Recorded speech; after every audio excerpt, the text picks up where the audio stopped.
Hi எல்லாரும் எப்படி இருக்கீங்க? இன்றைக்கி மினி விலாகில் பாப்பா லஞ்ச் பாக்ஸுக்கு வந்து குட்டி இட்லி மினி இட்லி தான் கொடுக்க போகிறேன். அது எப்படி ரெடி பண்ணலான்னு பார்க்கலாம் வாங்க. நான் வந்து கேரட்டை கிரேட் பண்ணி எடுத்து வச்சுருக்கேன். அது கேரட் பதிலாக பீட்ரூட்டு ஆனியன் எது வேணாலும் எடுத்துக்கலாம். அது கூட மாவு போட்டு மிக்ஸ் பண்ணி நம்ம குட்டி மினி இட்லி பிளேட்டில் ஊற்றி வச்சோம்னா மினி இட்லி ரெடி.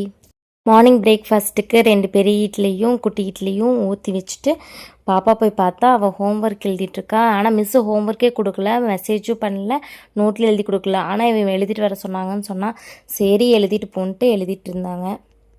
சுட்டு மினி இட்லிஸை டிஃபன் பாக்ஸ்குள்ளே போட்டு மேலே கொஞ்சம் சாம்பாரும் சைடில் கொஞ்சம் சாம்பாரும் கூட கொஞ்சம் ஒரு எக்கும் வச்சு கொஞ்சம் ஃபில்லிங்காக இருக்கும்னு பேக் பண்ணியாச்சு.